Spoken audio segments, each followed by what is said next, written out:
Hello, and welcome to BSB Preview, where we are previewing our, oh my God, is it almost February already? Releases. Well, that's not actually a funny joke because January feels like it's gone on for like 6 weeks now. I don't know. Does anyone else feel that way? Yep. Exactly. I'm sorry, I missed the question. What was the question? What have we done for 26 weeks? January. Oh boy. Yeah. It's going to be a fun panel. All righty. Like what, December 50th, right? Something like that. New year, new president, fresh starts. All right. We're just waiting for everyone to filter into the Zoom. I'm sure you all know me by now, but I am Sandy, Bold Strokes Books Senior Editor. And I have with me Amanda, Radley, Ann Shade, Carsen, Taite, and JD Wilburn. We also have a reading by Toni Logan, which is on video that I am going to share with everyone. Hopefully I will get it right. If I don't, please let me know in the chat roll and I'll fix whatever's going on because usually there's something. Alrighty, so we are gonna start with Toni actually, just to get that out of the way. Her book is called Share the Moon. And it is a paranormal romance about a woman who falls in love with a ghost. Hi, my name's Toni Logan, and I'll be reading from my novel, Share the Moon. And Share the Moon is about 3 friends, Jamie, Kate, and Callie, who live together in an old Victorian house that overlooks a struggling 50-acre vineyard that Jamie inherited from her aunt. And the vineyard does have a resident ghost who's been on the land since the early 1900s, who everyone's familiar with, and they've nicknamed this ghost Charlie because they think Charlie looks like a teenage boy, but come to find out that Charlie is really a woman, and her name is Ruth. So the setup that I'm about to read takes place the day after Ruth briefly appears to Jamie, and Jamie is now out in the field working the vineyard when Kate comes up to her on horseback. Kate sat bareback on Ginger, her mellow 22-year-old quarter horse that she rescued. First thing every morning, Kate took Ginger on an easy stroll around the property as part of her recovery therapy. "Hey," Kate announced as she rode up to Jamie. Jamie leaned the shovel against the golf cart as she reached out and gently stroked Ginger above her nose. The horse responded by lowering her head and wrestling it into Jamie's chest. Jamie glanced up. "Hey, Kate?" "Yeah?" "Of all the times you've seen Charlie hanging around, did you ever?" Jamie gestured by bobbing her head sideways. You know." "Don't suppose you could throw a few more words out," Kate said. "You know, those pesky little things that when strung together make a complete sentence. Did you ever, speak to her?" "Her?" Kate cocked her head. "Yeah, Charlie isn't a he, he's a she. Her name's Ruth." Jamie glanced down as she said the name, aware she was smiling like a school kid with a crush. "A woman? Well, I'll be damned." "I know, right?" "Huh, so that means it was probably Ruth who died on this land and not a teenage boy," Jamie said. "A woman," Kate repeated as she drifted into silent thought. "Yeah, we kind of spoke last night." Jamie leaned in, as in actually talked. "I understand the definition of the word," Kate said. Jamie closed her eyes and let out a long sigh that tingled throughout her body as she exhaled. "She has a beautiful voice and face." Kate sat a little taller on Ginger. "Beautiful, huh? What? No, wow, she's a ghost. How creepy is that?" The thought of kissing Ruth flashed in Jamie's head. Would her lips be as soft as they looked, or would they be, oh my God, Jamie, get a grip. Ruth was a ghost, as in back from the dead. Kissing her, no matter how kissable her lips looked, was still kissing a deceased person. Kate gently stroked Ginger's neck as she smiled. "Well, did she say what happened to her?" "No, we didn't get that far in our conversation." "Well, how far'd you get?" She told me I had a cracker crumb on my forehead and that her name was Ruth," Jamie said as her cheeks flushed. Kate threw her head back and laughed. "Isn't this freaking you out even the slightest?" Jamie was taken aback by Kate's comfortable reaction. Or was she taken aback by the fact that the only woman who had stirred her desire in over 3 years was a ghost? "Honey, this is California," Kate said. "I've seen some weird-ass shit in my time that makes Ruth walking around this vineyard child's play. About time an introduction was made."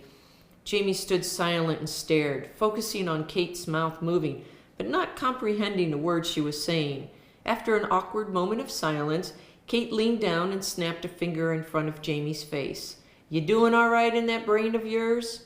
I talked to a ghost, Kate. A ghost. And not only that, she was beautiful. I skipped right over the insanity of having a conversation with a dead person and went right to the attraction. I actually had a physical reaction to a non-physical person. So no, right now, I'm not doing so well in this brain of mine. Jamie exhaled in one breath. Jamie, you've known Ruth since you were a child. She's familiar to you. Oh no, don't you try to normalize this, Kate. Everything about this is certifiable and you know it. Look, I'm not discounting what you're feeling. And yes, on the surface, being attracted to a ghost is kind of out there, but I wouldn't overanalyze this. We all know where it will land you on most people's radar, but I don't really give a shit what people think. And you know what, Jamie? There's a wonderful freedom in that. So my advice, just go with it. I don't claim to know anything about ghosts, but there has to be some reason she's still sticking around. If she approached you, maybe something's up. Jamie let out a sigh and remained silent. Why did Ruth approach her? After all these years, why now? And why her? Ginger started pawing the ground. Well, anyway, better get a move on. Ginger needs to get her walking time in, Kate said as she nudged the horse forward. Hi, Ruth materialized in the golf cart. Jamie jumped as she slapped her hand across her chest. Geez. Sorry. I seem to keep startling you, Ruth apologized. Maybe we can come up with a warning signal, before you materialize next, Jamie said as Ruth smiled, that beautiful ear-to-ear smile that Jamie found so enticing, so beautiful, so kissable. Jamie reached out. My name's Jamie. Yes, I know. I've watched you grow up. You were such a cute kid, always getting into trouble and stuff. Well, I'm sure not always, Jamie snorted as she lightheartedly defended herself, knowing perfectly well that Ruth had watched her go through life's cringeworthy young and dumb phase. Ruth nodded. Yeah, pretty much always from what I saw. Jamie chuckled. Then she regarded Ruth. Ruth, what happened to you? My whole life, I heard a story about a teenage boy dying on this land. That was you, wasn't it? Ruth turned and stared at the southeast corner of the land, the same place Jamie had seen her on so many full moon nights. As you can imagine, Ruth said, thoughts of that night are still quite upsetting, even after all this time. Well, that's just it, Ruth. I don't know anything about that night. My great-grandfather never told anyone what really happened. You mean you really don't know? Jamie shook her head. So you really don't know what happened to me, what your great-grandfather was a part of. Again, Jamie shook her head and felt the need to apologize.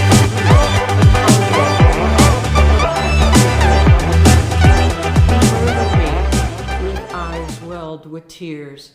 And they buried me over there. She pointed to the southeast corner of the land. All because I didn't know. Didn't know what, Ruth?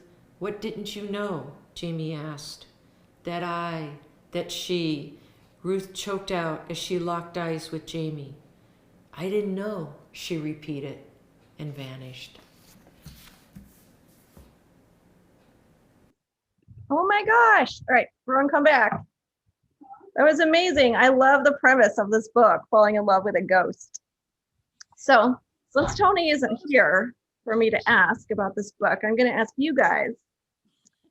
Have you ever fallen in love with a ghost? I mean, that would be the obvious question. I'm going to take it a little to a different place. If I were to come to you and tell you that I had fallen in love with a ghost, what advice would you give me? What sage, friendly advice would you give me in this kind of romantic entanglement that I have? Anne?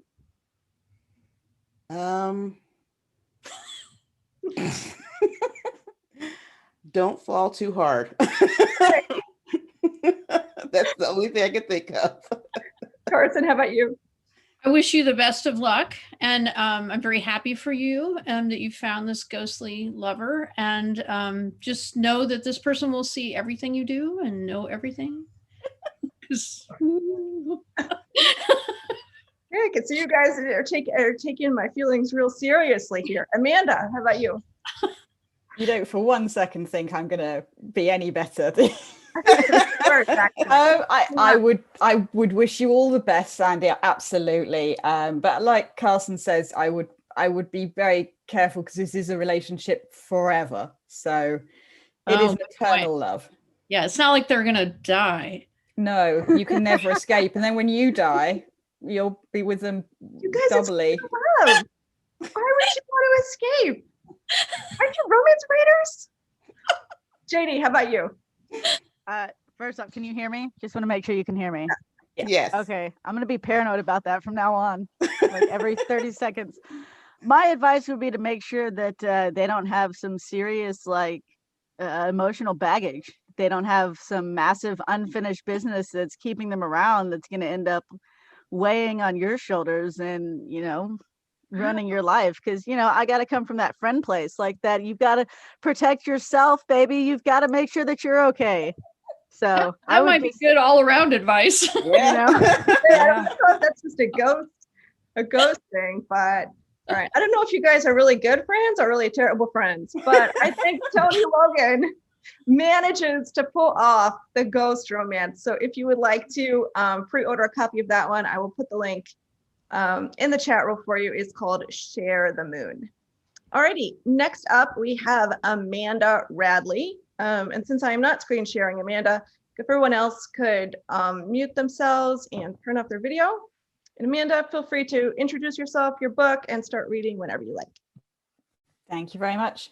Okay, so I'm Amanda Radley. I'm new to Bold Strokes books, but not new to writing romance. I'm going to be reading from Detour to Love, which is my upcoming debut Bold Strokes book. It's a romantic comedy about two opposites who meet at a London airport before their flight to Tokyo. And obviously it wouldn't be a romantic comedy unless things went terribly wrong along the way. And in the scene I'm about to read, our Ice Queen protagonist Celia is on board the flight and she's just seen the annoying young woman who she'd had a previous altercation with in the airport terminal take a seat right next to her. So this is Detour to Love. Oh, come on, you've got to be kidding me, Celia drawled. I wish I was. And I thought today couldn't get any worse, Celia complained. Well, it's no picnic for me either, the woman replied, attempting to shove her overly full rucksack under the seat in front of her. Excuse me, Celia flagged down a member of the cabin crew. She peered at his name badge. Martin, are there any other seats? This woman is stalking me. I am not stalking you. I'm sorry, we're operating a full flight today, Martin apologised. I could ask if anyone is willing to change with you. Celia regarded her new seat neighbour with a pained expression. We'll see how we get on, I'll let you know. She dismissed Martin with a flick of her wrist. Celia couldn't believe of all the people in the airport, she would find herself sitting next to the young sandwich jabber she'd first encountered in the airport cafe. What is she doing in business class anyway? It seemed as though fate had conspired to make her trip as awful as possible. Not only was she condemned to fly around the world, but she had a choice between sitting in a first-class cabin that had quite literally been commandeered by the circus, or next to someone who didn't look like they should be in business class at all. She attempted to subtly glance to her side. The young woman was wearing jeans, a t-shirt, and an unbuttoned plaid shirt. She's cute, though, Celia thought in a drunken haze. She quickly shook her head to remove the errant notion. Turning away, she watched a few more people board the flight. It wasn't long before her curiosity got the better of her and she looked back again. Celia watched as her new seat neighbour decanted countless snacks from her backpack into the seat pocket in front of her. Bags of sweets, chocolate bars and a can of drink were all removed like Mary Poppins removing a hat stand from a carpet bag. Celia looked at the array of junk food. The amount of sugar would keep the average person awake for a year. Are you intending to eat all of that? Celia asked. Maybe, depends what I fancy. At least I have a selection. You certainly do. Enough to feed the cabin. You do know there's food provided on board, yes. This isn't a short hop to Malaga. There is a full menu. Celia glanced around and waved to a member of the cabin crew. Martin, the helpful steward from earlier, came over and crouched down next to her. How can I help, Miss Scott? Celia Scott. Do you have a menu? This poor dear seems to think she's going to have to survive off packets of crisps and bars of chocolate. We must enlighten her at once, Martin, before she develops diabetes. I know there's food, the other woman complained, which, to be honest, you could certainly do with, if only to suck up some of the alcohol swimming around your body. A light bulb went off in Celia's mind. Good point. She turned to Martin. Get me a glass of champagne or whatever passes for it on board, please. Of course, Miss Scott, I'll be back in a moment. Celia sat back in her seat smugly. I cannot believe he is getting you more alcohol. It's his job, Celia pointed out. To keep you tanked. I'm not tanked, I'm merry. Do you often get merry at 8 in the morning? Depends on the circumstances. What's your name? Celia turned to look at the young woman. She was obviously going to be part of her journey, so Celia might as well have her name to use when she recounted the facts to friends at a later time. Or maybe she was on some level looking forward to talking with her. She didn't wilt under Celia's tone like so many others did. If Celia was to enjoy this horrible flight, she might as well enjoy one aspect of it. And her seatmate was a sight to enjoy, even if Celia didn't quite understand why her subconscious kept pointing that fact out. I'm Lily. Celia, she introduced herself. Lily put some large headphones on. Yeah, well, you'll excuse me, I wouldn't want to be accused of stalking you. Celia chuckled to herself. Lily certainly gave as good as she was given, and Celia liked that in her person. Martin returned with a tray of champagne flutes and a small paper menu. Celia took the menu and handed it to Lily and picked up a glass of drink. Martin looked at Lily. Would you like a glass of champagne, miss?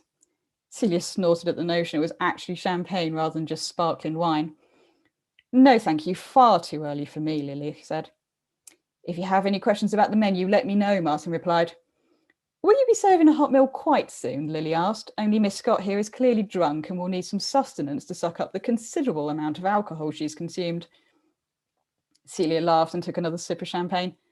Whatever gives you the impression I'm drunk? My dear, I work in insurance. I can drink 5 times as much and still walk in a straight line whilst calculating your taxes. Around 90 minutes after takeoff, Martin replied to Lily before wisely leaving them to their little spat. Lily let out a sigh. She tapped the screen in front of her and started browsing through the entertainment on offer. Celia hoped Lily wasn't going to be the type of person who watched back-to-back movies throughout the flight. While the screen wasn't in front of her face, that didn't mean it wasn't going to bother her and she wouldn't be irritated by the flickering lights. Do you expect to sleep much on the flight? Celia asked. Lily glared at her. Celia decided she might have worn out her welcome with her earlier tone. Sorry I asked. Celia drank some more champagne. I should let you know that I'm a very light sleeper. Any movement or noise may wake me. Also, I'm keen to get as much sleep as possible as I have a busy couple of days ahead of me in Tokyo. Lily tapped her headphones. Sorry, I can't hear you. Celia narrowed her eyes at the obvious deception. She shook her head and turned her attention from Lily to focus steadfastly on the screen in front of her. The airline logo span round and round while a small timer at the bottom of the screen, which had yet to start counting down, advised her of the interminable flight time that lay in front of her. She downed the rest of her champagne in one go. Awesome. Thanks, Amanda. Those two are on a rocky road. I hope nothing goes wrong. It sounds like a handful. So I have a burning question for you, Amanda. Okay. Do you or do you not have a fetish for airplanes? Because you've written a bunch of books. I haven't been on a flight for so long. Have one coming. What is it about flights, about air travel that you like so much you put them in a lot of your books? I travel a lot anyway, so an airport is very familiar to me. I live in the UK. My wife is Swedish and all her family is in Sweden, so we travel a lot.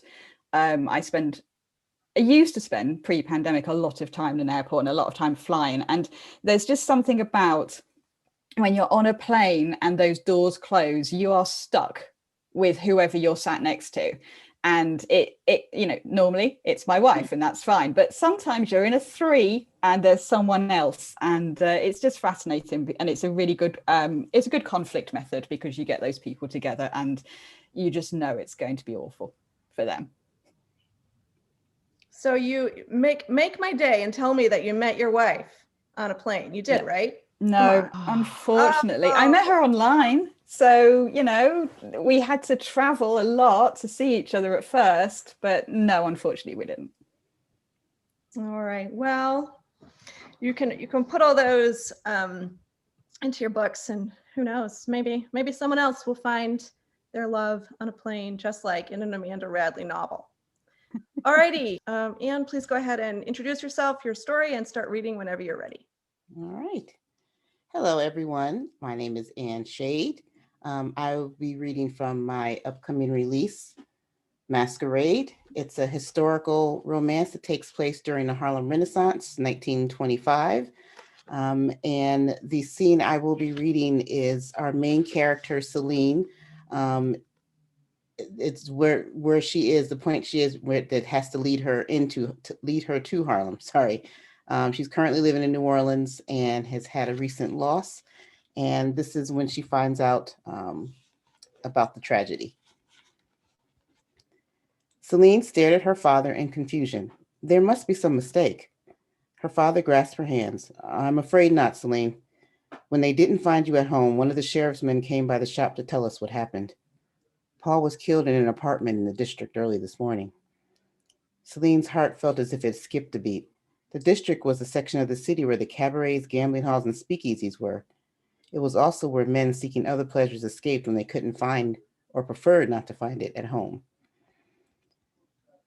Celine looked from her father to her mother and could see in their eyes that the latter was more than likely what got her husband killed, but she still needed to hear the words.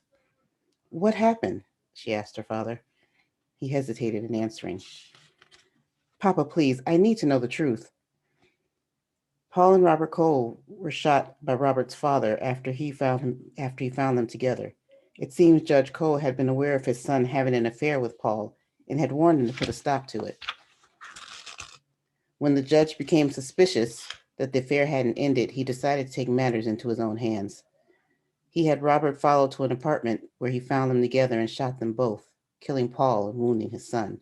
Then he turned himself in. Celine, did you know of Paul's relationship with Robert? Her mother asked. Celine lowered her head, hoping her parents wouldn't see the truth in her eyes. I knew that he and Robert were acquainted. Her mother sat beside her and placed an arm around her shoulder. You poor thing. If your father and I had known of Paul's tastes, we wouldn't have approved of the marriage. As cold as this may sound, it's too late for regrets, Lainey, her father said. What we have to focus on now is how to get past this with the minimal amount of damage to our reputations. We're going to have to distance ourselves from Paul's parents. Celine's mother's eyes widened in surprise. But Francois, they've been our closest friends since before Celine and Paul were born. Our friendship is what brought our children together. We can't abandon them when they'll need us most. We have no choice. I've worked too hard with what little my father left to build the reputation I have. Broussard's Taylor's was almost driven to the ground because of his gambling and drinking, and I built it up to one of the finest Negro establishments in the city. I will not lose it because Paul had no self-control. Celine could imagine that the decision for her father to abandon his friendship with a man he considered a brother since they were children was not easy for him. But when it came to the pride of their community, the Creoles of color had very little tolerance. Although they were only related by marriage, the Broussards' reputation could be at stake because of Paul's indiscretion. So it was imperative to cut ties immediately. He's right, Celine said. You know that if we continue to associate with Paul's family, it will seem as if we thought what he did was acceptable. His actions could possibly be forgiven if Robert were one of us, but he isn't. He's white and the son of a local influential judge who's also rumored to be associated with the Ku Klux Klan. I suppose you're right, but what about you? Celine's mother asked. It will be easy for us to disconnect from the scandal than you as Paul's widow. Maybe we should send you to Atlanta to stay with Aunt Liz. Celine shook her head. I'm not going to run and hide. With any luck, everyone will look at me with the same pity that you and father are. Celine knew she had to become the clueless widow who knew nothing of her husband's taste, as her mother so delicately put it. Fortunately, very few knew the truth of her and Paul's marital arrangement. It was an arrangement that had worked well for them until several months ago when he met Robert Cole. When they married, Celine had asked Paul to make 2 promises to her: don't fall in love and be discreet, both of which were vital for them to keep up the appearance of their marriage. After Robert entered their lives, Paul would stay away for days at a time. When he did return home, he would be moody, snapping at her when she showed the least bit of concern for him. There were no colorful stories as he withdrew from her more each day. Her loving, witty, happy companion since childhood had become someone she no longer recognized. She finally found out the reason for his distance the week before his murder, when he confessed that he was in love with Robert. Celine insisted that Paul immediately break it off with him before someone got hurt. They argued for the first time in their lifetime of friendship, as she tried to make him see how dangerous it was to be involved with Robert. Eventually, she was able to reason with Paul. Although she could see it hurt him deeply, he promised he would end the relationship. Now Celine sat in her parents' living room, wondering if she had not insisted so strongly that Paul break off his relationship, would he be with her right now? Could his death have been avoided? She would never know. What was worse, she had been so afraid of losing the safe little life they had that she had not considered what he was going through, loving someone he knew he could never truly be with. She'd been selfish sending him away with threats and fear as his motivation for ending the relationship. Now he was gone, and it was too late for apologies. Tears pooled in Celine's eyes and slowly slid down her face as she grieved for the man who had been her one true companion for as long as she could remember. It's going to be all right. Her mother pulled Celine into her arms. It's going to be difficult, but we'll get through this if we just stay strong. Celine tried to comfort her mother, who sat in tears as they rode in a taxi to the train station to board a train to New York. At Celine's request, they made one stop. She wound her way through the above-ground crypts of Lafayette Cemetery until she found the one she was looking for. She gazed down at her husband's final resting place with tears in her eyes. How did we get here, Paul? She asked, even though she already knew the answer. We were happy. We were so happy. And now look at us. You're lying here in a tomb, brought down in the prime of your life because you dared to love someone in spite of the danger it could bring. And I'm being run out of the only home I've ever known because of the scandal it caused. Celine laid white roses before the stark crypt. I never told you enough, but I do love you. I miss your company so much, and I hope you can forgive my selfishness when you need me most. Goodbye, Paul, my friend. Rest in peace. She blew a final kiss toward his grave, wiped away her tears, and went back to the car. As they drove through town toward the train station, Celine sat silently watching the city she knew like the back of her hand sweep past the window, wondering if she would ever see it again. Do we truly have to go? Her mother tearfully asked her father. Celine's father grasped her mother's hand. You know we do. The scandal has practically ruined our business. It's better to leave now while we still have something other than our dignity to leave with. But New York, Francois? Why not Baton Rouge or even Atlanta? Her mother asked. It'll be all right, Lena. You'll see. Your sister has already acquired a storefront for the tailor shop in a nice townhouse in a good neighborhood. She will have everything we shipped unpacked and sent up by the time we get set up by the time we get there. All you have to do is settle in and become the queen of your domain once again. He gave her an indulgent smile. Celine met her father's gaze for a brief moment, but it was long enough for her to see that, in spite of his assurance, he was just as worried about this new life they were embarking on as she and her mother were. She turned back toward the window, said goodbye to her beloved New Orleans, and pulled her aunt's letters from her purse. She hoped reading them once more would help her feel the excitement of life in Harlem that her aunt had described. Thanks, Anne. That's awesome.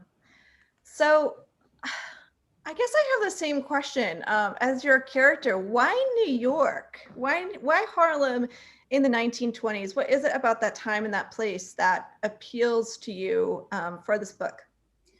Because it's a time where African-American culture and arts and creativity was admired and sought after.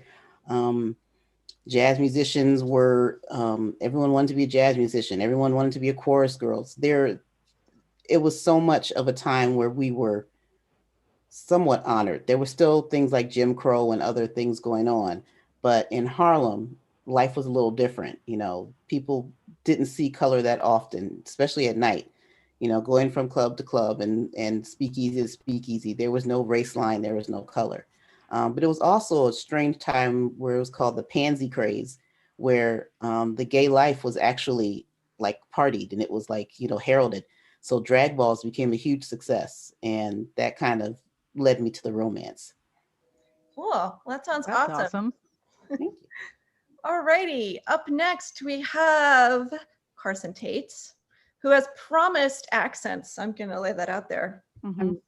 I'm not going to do accents. You're not? Damn it. Hoping. Okay, Carsen Tate reading from her February release, Spirit of the Law. If everyone else can nick off, that would be great. Law.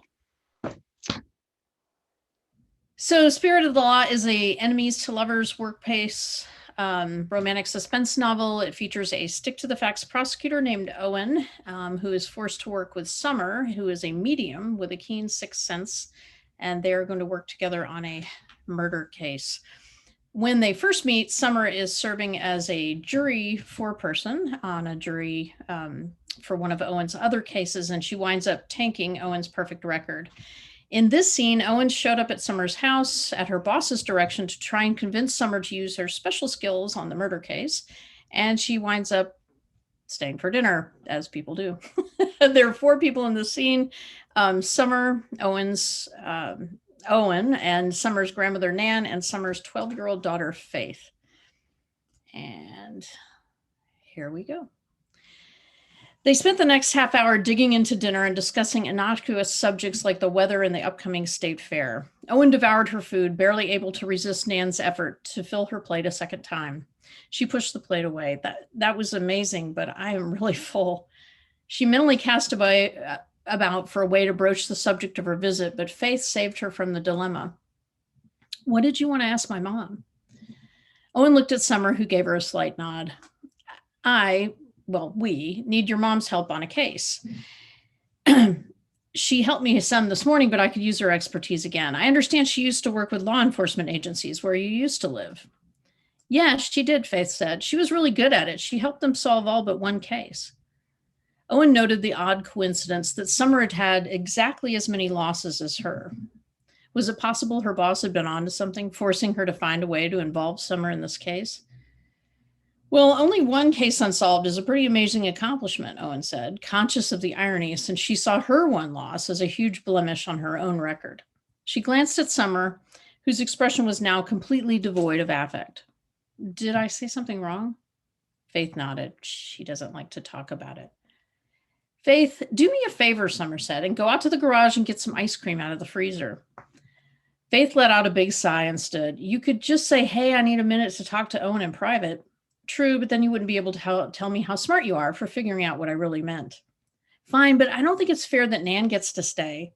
Oh, Nan's going to help you. Summer made a shooing motion, and Faith trudged out of the room with Nan close behind. Once they were out of sight, Summer turned to Owen. Why are you really here? Surprised at the question, Owen crossed her hands. I told you, we need your help on a case. I find that hard to believe since you don't believe in my abilities, not to mention the fact that you think how did you put it? I have no respect for the rule of law. Owen should have known better than to argue with Summer after the jury verdict. It had been a rookie mistake, but she'd had no idea at the time she'd be charged with asking Summer for a favor soon after. She had some sucking up to do. Clearly, I was wrong. I've read about your work with the Santa Cruz DA and the police and the sheriff's office out there. They all have good things to say about you and the work you did with them. Summer's eyes narrowed a bit like she was skeptical. What exactly do you want? Owen summoned all the sincerity she could muster, praying Summer wouldn't be able to read the disbelief below the surface. I assume you've heard about the murder of Commissioner Adams' wife. It's set for trial in 2 weeks. We'd like to bring you on board to consult with us, meet with witnesses, pretrial prep, jury selection. Just give us your opinion, your impressions. We'll pay you for your time. And if you don't agree with what I have to say, well, as the lead prosecutor on the case, I get final say, but I promise I'll consider any advice you have to offer.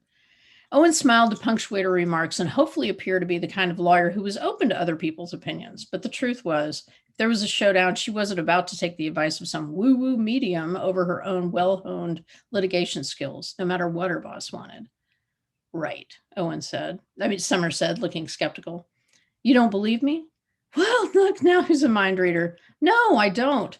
But it doesn't matter what I believe. I don't do that kind of work anymore. Why not?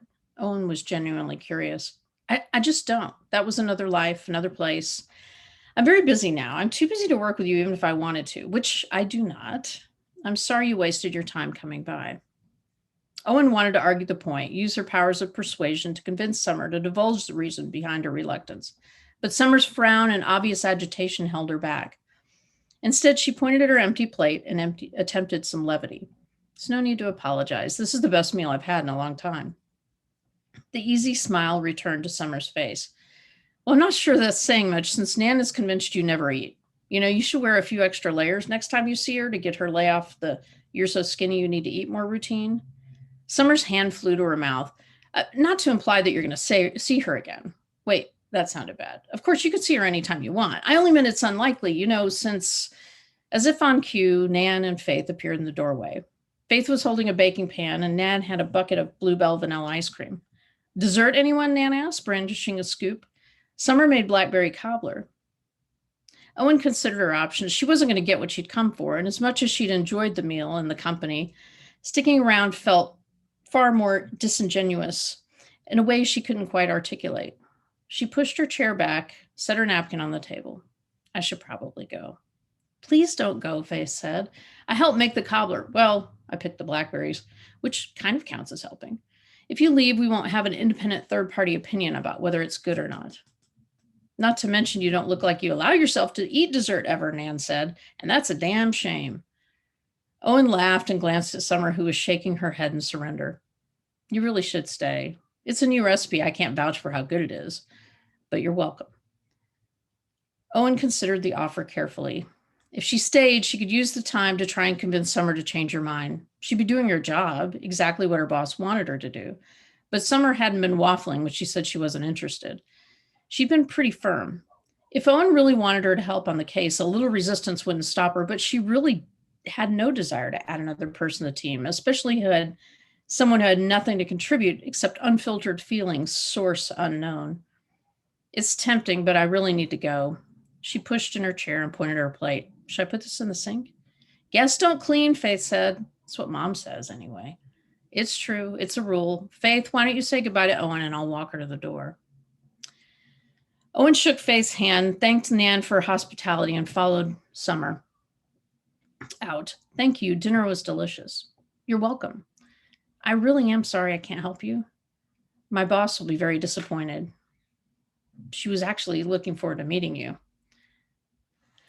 Summer looked down. That's not my life anymore.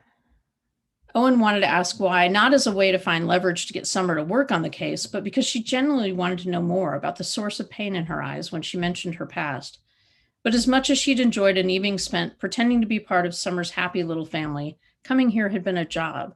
Now she needed to report back that her mission had been unsuccessful. She might have shown up hoping Summer would turn her down, but she was leaving with an unusual feeling of regret. And as she looked one more time into Summer's eyes, she wondered if Summer knew exactly what she was thinking. That is all. Okay, who leaves before cobbler? Like, I know, right? Especially if we don't have to clean. I don't understand this. And ice cream, because, you know. All right, so I'm American. how long has it been since you practiced law? Full time, it's been You can make up an answer. 6 years. Okay. Have you found that writing your legal thrillers, is it easier than it used to be or harder than it used to be now that you have 6 years of distance from your career? You know, some things are probably easier about it. I don't get so mired in that it has to be exactly this little tiny way. And I'm not curtailed by, oh, I better not write about this because this is a case I'm actually working on. So I do stay in touch with one of my old law partners, and we kind of kick back and forth about legal gossip here in the state. So. Cool. All right. And if you were a medium and you could read people's thoughts, and I know that's not exactly what a medium is, where would you want to go, right? Like, where would you most want to be able to read people's thoughts? Like the Oval Office or the women's soccer team locker room, or? Yeah, those are both really good places. I'm gonna go with the Supreme Court. Of course you are. Of course you are. All right. Thanks, Carsen. Last but definitely not least, we have J.D. Wilburn, who is reading from her debut novel, A Far Better Thing. JD, go ahead, introduce yourself, introduce your book, and start reading whenever you're I ready. just want to make sure you guys can hear me before I start. Okay. So I'm going to be reading from my very first novel, A Far Better Thing. And last time we did this, I did not have this copy to show you, but now I do. And I'm very excited about it. This book features Detective Bo Alexander and the second in command of a motorcycle club called the Voleurs. And they are investigating, well, not they, Detective Alexander is investigating Cass. Cass is investigating someone else, and they kind of come to blows and then come together. The scene I'll be reading is actually not the first time that we see Cass, but it's the first time that we really get a good look at her. And you kind of get a hint of Bo's proclivities. Also, I'd like to mention that my mom is listening to this, so if I start blushing furiously, I apologize. The first thing Bo noticed when she approached her apartment door was the wet mark under her doormat, signifying it had been moved. Thankfully, she was never one to leave spare keys in such an obvious place. She glanced over the railing around the side of the apartment and saw that the living room light was on as well, something she hadn't noticed when she pulled up. She looked out over the parking lot, but didn't see any suspicious vehicles. Slowly, she drew her backup weapon and approached the door, but there was no sound coming from inside. She edged it open and immediately noticed the leather jacket hanging on her coat rack, the bold emblem of the Voleurs on the back. The second thing she saw was her massive brown and white pit bull Chubby lying on the couch, wagging her tail at a woman with long blonde hair sitting in Bo's recliner, wearing a black t-shirt with that same logo opposite Vice Presidente on the chest, and a pair of chaps covering blue jeans that looked to be painted on. She carelessly threw the tattered copy of A Tale of Two Cities to the side and quoted, "It is a far, far better thing that I do than I have ever done." Sounds like complete bullshit to me, don't you think? What kind of stupid fuck gives up his life for made-up notion like love? Bo glanced at her dog to make sure she was genuinely fine, and then turned back to face Cass Halliburton, who was stretching like a cat as she stood. "How did you get in my house?" Cass grabbed her jacket from the coat hook. "One of my many skills, Detective Alexander." Bo didn't lower her gun and moved into a better position. "And my address? Are you so invested in whatever you're doing in Galveston that you already knew who I was?" An eye roll preceded a sound of disgust from Cass. "Your address is anything but unlisted, Detective, and seeing as how your name seems to pop up quite a bit whenever one of my boys gets arrested, I'm well aware that you've had an interest in us for quite some time. Some of my boys told me you were the one I needed to watch out for, but if finding me in your apartment is truly all you're worried about at this point, then perhaps I was wasting my time looking into GPD. If you're the best they have, then I have nothing to worry about. So you're here because you're worried. About me or what I could do to your business?" Bo took in the leather chaps framing the perfect ass, the tight t-shirt, the way her hair moved. She was fucking hot and she fucking knew it. Bo ignored the familiar pull she felt in the depths of her stomach. Cass's laugh was patronizing. "No, I'm not worried. You're not a threat to me, but I am here to warn you." They'd been circling each other like alpha lions preparing for battle, but the answer was so abrupt and without pretense that it stopped Bo in her tracks. "Excuse me?" Gone was the smiling woman Bo had walked in on, and in her place was a woman who had obviously earned her spot as second in command of the largest criminal biker gang in the southern United States, if not the world. "I'm here to warn you, Detective. Galveston Police Department isn't prepared to handle you'll walk in on if you continue to pursue my boys and me in our endeavors on the island." "So you're worried about me?" Taunting probably wasn't her best. It was the only defense Bo had to being caught unawares in her own apartment. She was lucky she hadn't walked into a bullet. Again. "I enjoy my business, Detective, and I don't want to ruin what I have going here. Hypothetically speaking, killing you would certainly do that. So no, not worried. Warning, stay away from me and my boys. Leave us alone, and we'll leave you alone." With all due respect, Miss Halliburton, this is my island, and I'll do as I please. Unless you want to confess to whatever the hell it was that happened tonight and tell me all about the chop shop you're apparently in charge of, kindly see your way out of my apartment. Cass moved into Bo's space, forcing her to turn the gun away or jab it into her stomach. Or what? More out of instinct than anything, Bo grabbed her by her arm and twisted it around, slamming her face first into the wall behind them. Or else. I'm a cop. You've broken into my house, and you were at a mass shooting tonight. There is no reason on earth why I shouldn't arrest you right fucking now. Surprisingly, Cass laughed, and it threw Bo off just enough for her to whip around and slam her fist across Bo's nose. She felt it crack and automatically went to cover it. As quickly as it started, though, it was over, and Cass held her hands up in surrender. Assault on a peace officer is a Class B misdemeanor. Take me in, detective. When Bo hesitated, a slow smile spread across Cass's face. Except, there's no evidence that I broke in, is there? She glanced behind Bo in the direction of the bedroom. I could always wait for you to go get your handcuffs and we could fight it out, since you want so bad to bring me in for questioning about the mass shooting I was at. Then again, you didn't see my motorcycle when you drove up, right? The threat in her eyes was clear. She wasn't walking out of this apartment in cuffs. Bo snarled and yanked Cass up by her shirt, leaning in close to her. I don't fucking think so. When I bring you in, it's not gonna be on some bullshit charge that you'll be able to talk your way out of.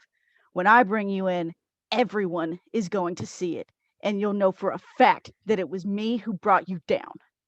Did I do something to piss you off? The cocky smile was back. You seem overly aggressive. Bo opened the door and threw her out before slamming it in her face. For a split second, she contemplated doing exactly what Cass had suggested and running to get her cuffs, but she knew as soon as she thought it that it was a bad idea. Even if she had been so inclined to chase her down and bring her in, it would be just as easy for Cass to say she'd been invited inside and Bo had assaulted her as it would be for Bo to tell the truth of the matter.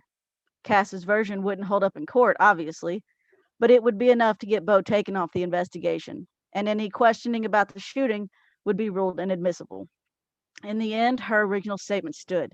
When she brought Cass Halliburton in, she was going to make sure every piece of evidence she gathered had Cass's name written on it in permanent marker. A wet nudge on her hand reminded her of her pit, sole witness to the whole debacle. You could have easily stopped that, you understand? What use are you as a guard dog? Chubby simply wagged her tail and then sat down, lifting her paw to say hello.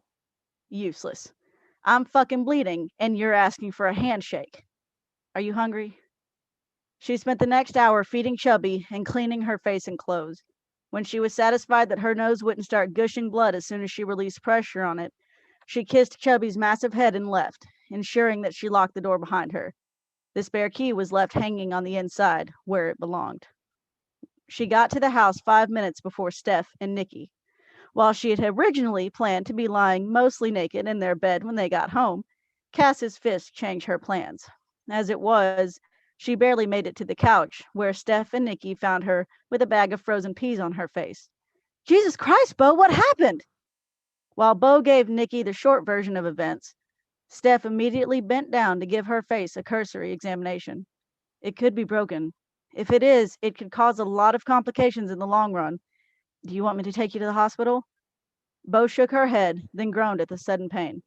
It's not broken. It just fucking hurts. Honestly, the only reason I'm even here is because it looks better after a shooting if the officers involved stay with family. Otherwise, I wouldn't have left my house at all. All I need right now is some Tylenol and a nap, and I'll be fine. Think we can manage that? Steph looked like she wanted to argue, but instead, she and Nikki gently helped Bo off the couch, and they made their way slowly to the bedroom. This definitely wasn't the night she'd envisioned them having, but that was just one more thing to thank Cass Halliburton for. Awesome. Thanks, JD. We are unfortunately almost out of time. Time flies when you're having fun. So one quick question for you before we have to leave, unfortunately. This is your debut novel. So what inspired this novel? What inspired you to write a book? So I've written my whole life little short stories here and there. This I'm so sorry. This particular book, incidentally, the storyline anyway, was inspired when I was a senior in high school.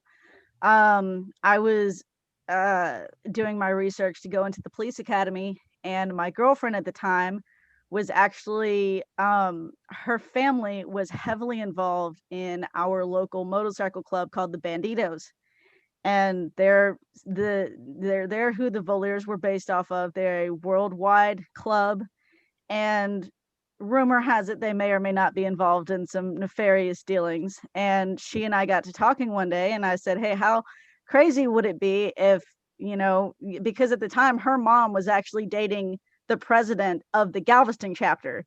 And I said, how crazy would it be if I was a police officer and you're the daughter of the president of the Banditos, and like we were dating? That'd be kind of crazy, right? And the idea just kind of took off from there. That's awesome. So kind of sort of based on real life, maybe little bit. Love it. All right. Unfortunately, that is all we have time for. Please join us again in a few minutes. We will have another panel full of readings from our February titles. Thank you to JD, Carsen, Anne, and Amanda. You can grab all their books on sale. The link is in the chat roll. Thank you and have a great night. Bye. Bye.